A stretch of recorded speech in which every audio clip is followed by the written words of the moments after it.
Guten Tag, ich möchte gerne diese Präsentation auf Deutsch machen, aber ich glaube, dass du verstehst mein English viel besser wie mein Deutsch. So you get nach English. So yes, auf English.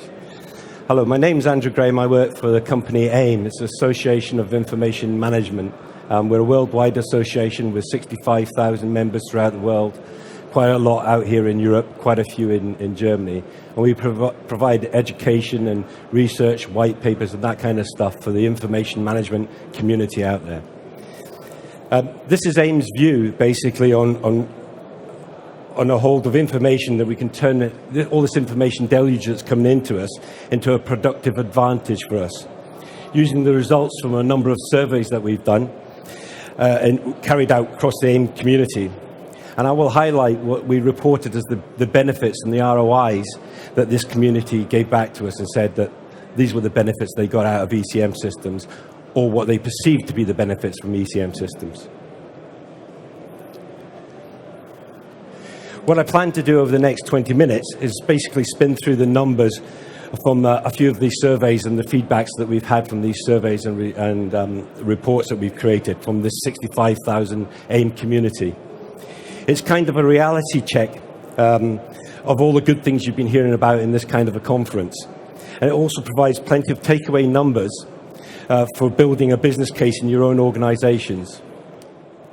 You can find a whole bunch of useful information reports on all this kind of stuff on social, on mobile, collaboration, on SharePoint, on the AIIM website, and I'll give you that address at the end of the presentation. But if you need to make a business case for any of these types of applications, the answers are here, including the many organizations that implement SharePoint without actually having a business case, which I know you've heard quite a lot about SharePoint already. And I thought I'd start with AIIM's signatory stats. We've been measuring this for 9 years. It's the drivers that people say in our community that drives ECM applications and content.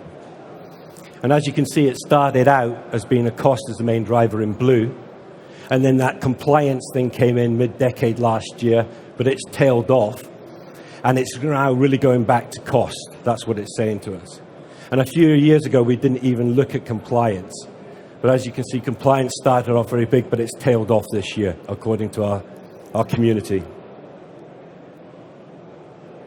Yet, despite those drivers, there are only still a few people that actually have a full wall-to-wall enterprise management system. There's not very many people in the audience, but hands up who have a fully end-to-end enterprise management system in their organization. Anybody got that?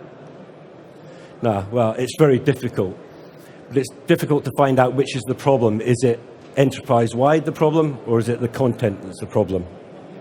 With the content that's growing dramatically at the moment with all the different types of data types that are flowing at us. Huge volumes of stuff from Twitter, from Facebook, from all your customer bases, all your collaboration out there. But actually 12% of companies over 5,000 people don't even have a system in place. So, what is it that finally triggers an ECM project? Digital landfall. 60% of ECM users cite a content chaos as the main reason for adopting an ECM system. And when your board tells you we need to do something about this, 9 times out of 10 they're talking about unstructured content chaos. It usually kicks off an ECM project. So where does that content chaos produce the most pain? 40% of organizations would suffer fines, compensation claims, or business suspension from a compliance breach. And 18% of that is business suspension. And by compliance breach, we ask the questions: failed to keep accurate records, who failed to satisfy regular audits, and who allowed records to be exposed inappropriately. Never mind the electronic chaos. This is about the paper chaos, let alone electronic chaos. 8.6% saving in lease costs. If you could change the ethos and culture in your company to become one of electronic-only filing. For example, 14.5% space used now would drop to 5.6% if it was all electronic. That's an 8.6 saving in lease costs. Talking about disk storage, 41% reduction in disk store costs if there's only one stored copy of every document or attachment in your organization. That's actually a 50% saving on data center costs. That could be huge in your organization and a big driver. Okay, we can get a very good before and after picture. If you look, how confident are you if you challenged your organization, could demonstrate that your electronic information in blue, excluded emails, is accurate, accessible, and trustworthy.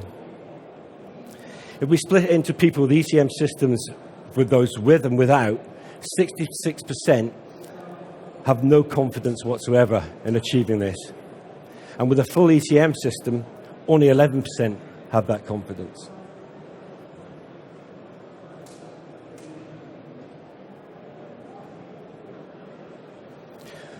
But emails is the elephant in the room, as we call it. I hope you understand that phrase. It's the issue. What do we do with them? Do we declare them as manually as in the ECM system? Do we declare them as a record? Do we trust the automated classification? Or do we just sweep them into an email repository? Here, having an ECM system not only is whether you have one or not, only brings it down by 10%, that fear. And there's no real difference in company size. But by now you've probably guessed in this conference and the exhibition here that most people aren't talking about content in terms of ECM and records management and compliance. They're talking about collaboration, social, and mobile. And at first sight, these two worlds are on a collision course. And the collision course is control and protect, or share and expose the information. And you may find this to be an issue when it comes to making a business case within your organization. So, ECM and ERM often have is a big problem to create a business case for it, because there's no hard dollar evidence towards it usually. And indeed, the collaboration tools have a much easier time of people implementing collaboration tools like SharePoint. For instance, on SharePoint itself, only 23% needed a financial case, 28% needed a general case, and 50% said they needed no business case to implement SharePoint. And considering what SharePoint is within your organization, that's crazy. And for social, it was similar. 12% financial case, 47% general case, and 27% actually considered social as a platform.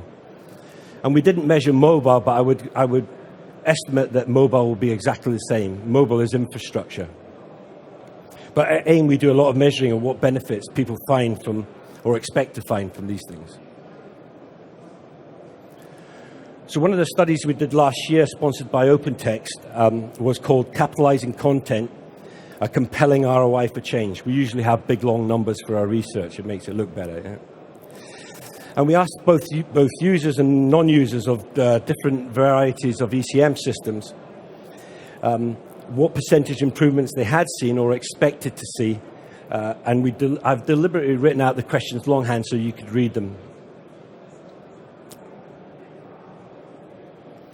So in terms of social business systems, people are obviously still a bit unsure because it's new, and partly because it's new, but also because actually in our survey, 17% saw it as a distraction, people using Facebook while they're in work.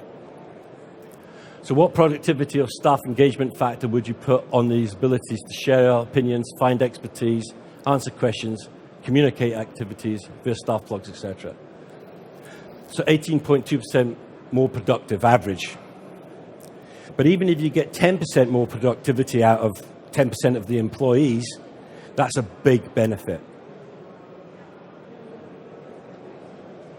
Remote access. Here we have a very broad spread of results. How much would you improve, or have you improved, the efficiency of your office staff by giving them sufficient remote mobile access to company information, that they're able to efficiently work from home or on the road? Now, on the road, I definitely see the benefits for that, Working from home, there's a deliberation whether that's actually really a benefit.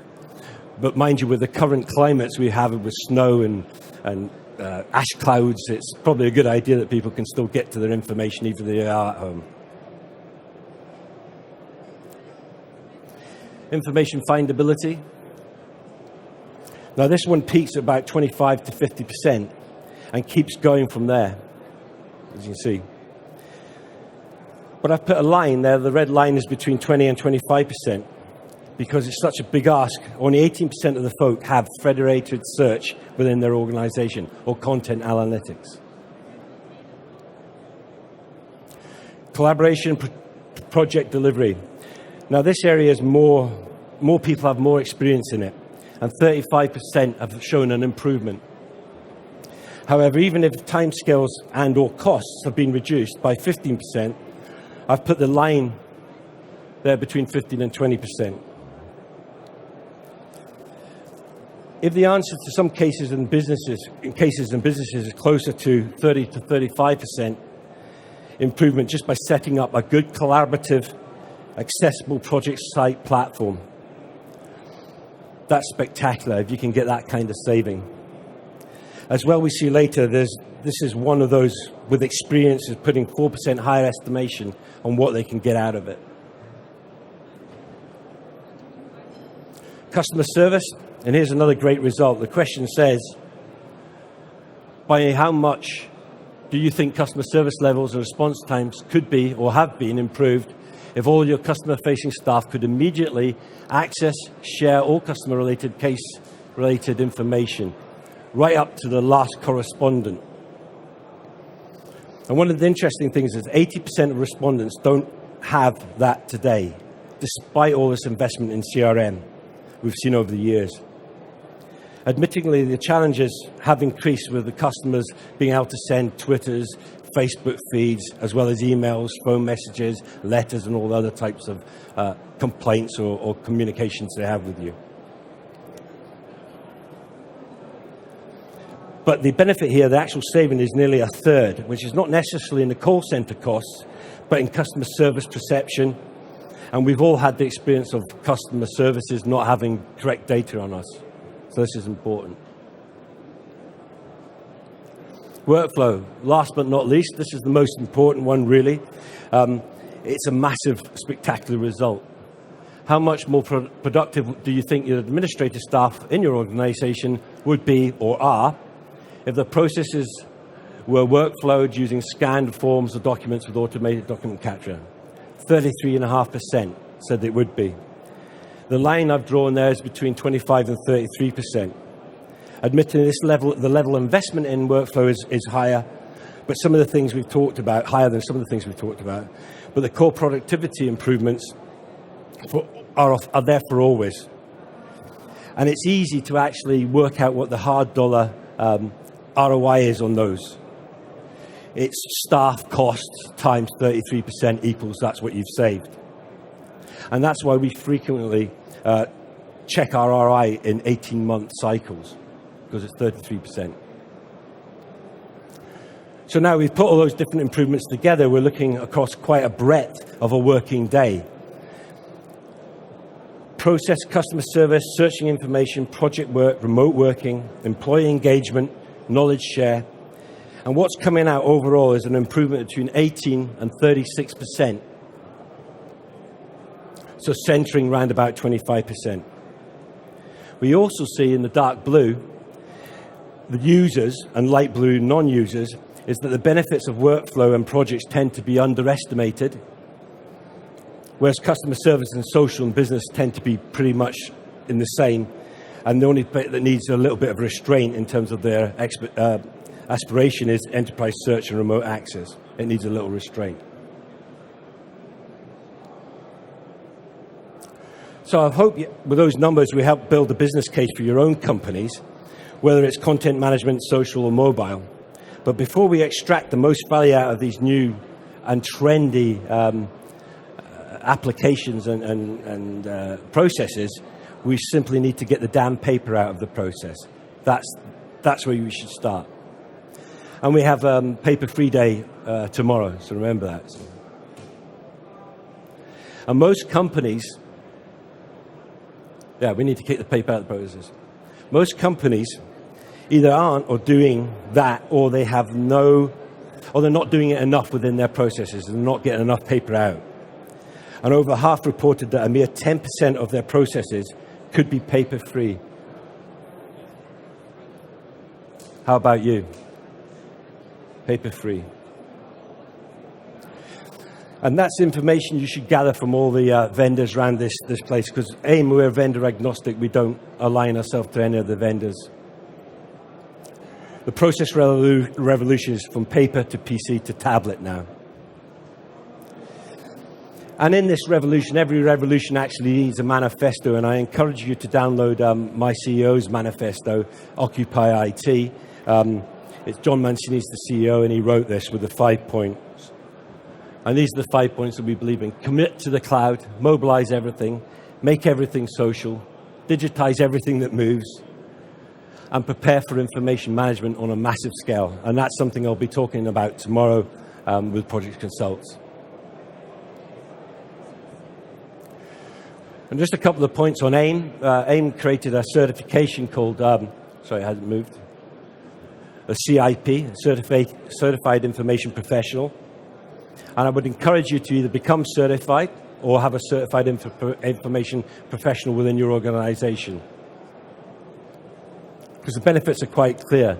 The objective was to create a body of knowledge and a means to certify understanding that allows individuals to demonstrate their ability to solve an organization's existing and future information problems.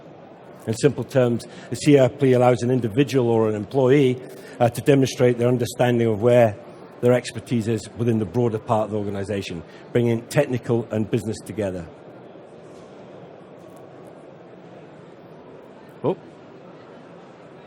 There are lots more information and downloads, white papers on our website. I encourage you to go there and download them. You can get them all for free, especially if you're a member of the organization. And I mentioned earlier on about our training. We do all sorts of training. We have a German partner, Project Consult, Uli Kampfmeier, who does the AIIM training in German. So it's all hopefully understandable for you. He's over there, and he's been speaking up here today.